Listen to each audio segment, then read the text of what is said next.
Pada 5 Oktober 2004 di kota Hatsukaichi, prefektur Hiroshima, Jepang, telah terjadi pembunuhan terhadap siswi SMA bernama Kitaguchi Satomi.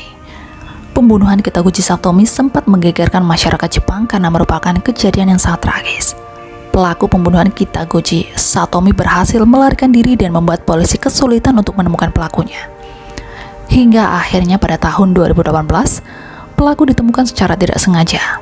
Pada tanggal 5 Oktober 2004, seorang siswi SMA berusia 17 tahun Kitaguchi Satomi pulang dari sekolah sekitar jam 2 siang. Dia pulang lebih cepat dari jam biasanya karena sedang ada ujian akhir di sekolahnya.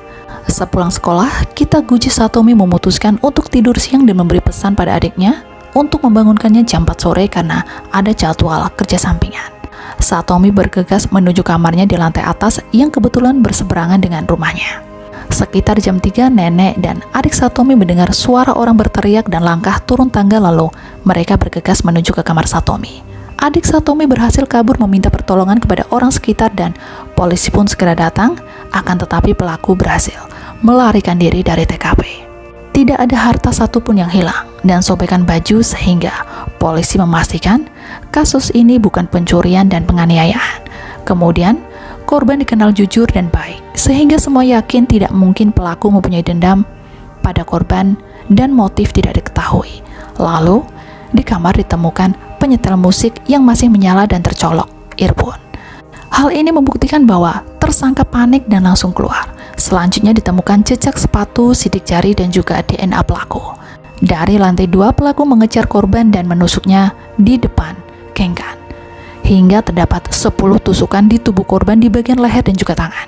Setelah korban dilarikan ke rumah sakit, korban dinyatakan meninggal sementara neneknya berhasil selamat. Dan 3 hari setelah kejadian tersebut, polisi mengumumkan sketsa wajah si pelaku. Muncul informasi warga sekitar yang sempat melihat orang yang mirip si pelaku di sekitar TKP. Diketahui bahwa pelaku merupakan orang yang mengetahui desain rumah korban. Namun dari beberapa bukti yang terkumpul, polisi masih kesulitan menemukan si pelaku. Hingga akhirnya pada 13 April 2018 terjadi kasus penganiayaan di prefektur Yamaguchi, yaitu seorang pria bernama Kashima Manabu ditangkap atas nama kasus penganiayaan terhadap rekan kerjanya. Seorang pria bernama Kashima Manabu ditangkap atas kasus penganiayaan terhadap rekan kerjanya sendiri. Ternyata sidik jari Kashima cocok dengan sidik jari yang ditemukan 14 tahun yang lalu.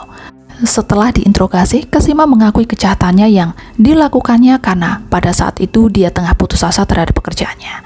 Sehingga dia merencanakan untuk memperkosa seorang siswi SMA dan kebetulan Satomi lewat di depannya, dan saat pulang sekolah, kemudian ia berencana untuk memperkosa Satomi. Lalu, pada 18 Maret 2020, Kashima dijatuhi hukuman penjara seumur hidup dan tidak mengajukan banding.